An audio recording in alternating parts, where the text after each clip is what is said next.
Okay, let's just put it out there. The internet is buzzing, and our collective curiosity is officially piqued.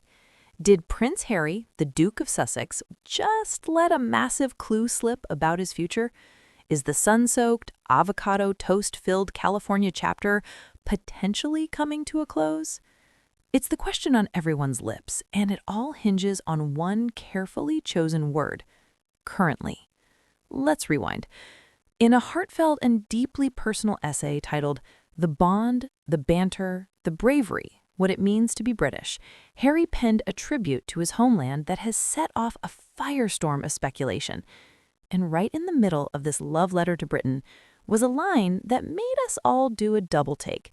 He wrote, "Though currently I may live in the United States, Britain is and always will be the country I proudly served and fought for."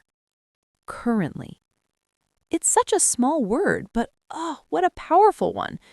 It's a word that implies temporariness, a word that suggests a state of flux. It's not, I live in the United States, full stop. It's, I currently live there. For a man whose every word is dissected by millions, this felt intentional. It felt significant. A deeper dive into that heartfelt essay. This wasn't just a passing comment. The essay was a raw, emotional ode to the very spirit of Britishness that Harry clearly still carries in his heart. He didn't just mention his service. He painted a picture of it.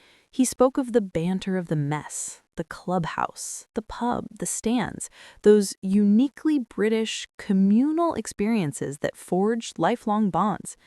He declared, "Ridiculous as it sounds, these are the things that make us British. I make no apology for it. I love it." Can you feel it? There's a palpable sense of nostalgia in those words. It's the kind of nostalgia that hits you when you're far from home, remembering the sounds, the smells, the inside jokes that only your people understand. He's not just describing Britain, he's missing it. He's affirming a part of his identity that he fears may have been forgotten or stripped away. And in that context, that little word, currently, starts to sound less like a simple adverb and more like a quiet promise to himself. It's as if he's saying, where I am now is not where my story ends. My heart still has a home, and its name is Britain. The internet, of course, had a lot to say.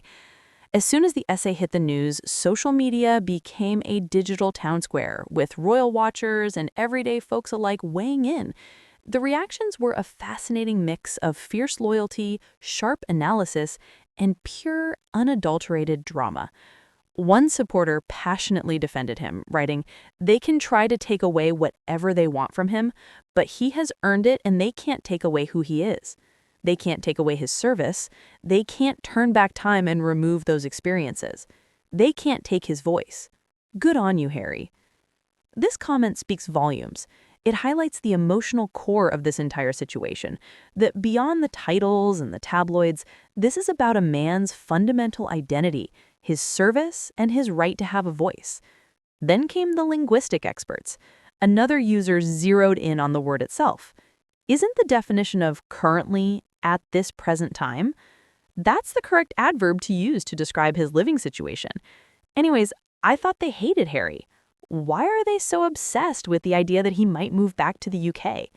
Are they still legitimately, despite everything that has occurred in the past 6 years, holding out hope that he will divorce Meghan? This comment raises a billion point. The obsession with a potential return often feels tangled up in a specific and frankly tired narrative that pits Harry's happiness in the US solely against his ties to the UK, as if the two can't coexist in his heart. But not everyone read it as a hint of departure. Another perspective offered a dose of reality. I didn't take that as he wanted to move back at all, but these people that work as the royal stenographers are delusional. Britain lost when Harry left. He's happy in California. And that's the other side of the coin, isn't it? In Montecito, Harry has built a life. He has a beautiful home, his wife, Meghan, their 2 young children, Prince Archie and Princess Lilibet.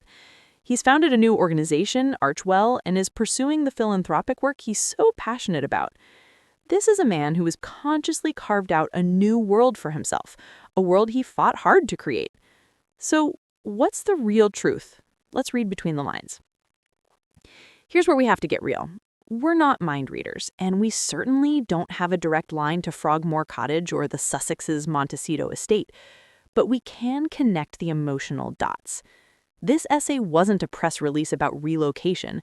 It was a piece about identity, service, and love for one's country.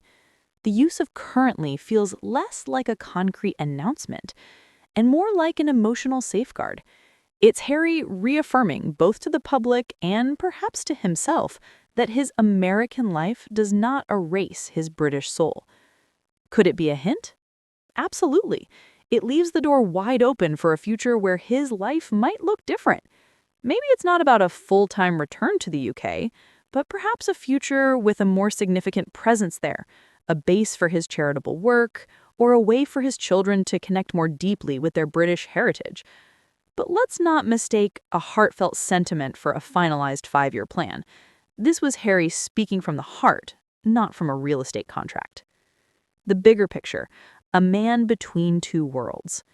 At the end of the day, this speculation touches on a universal human experience, the feeling of being pulled between two homes.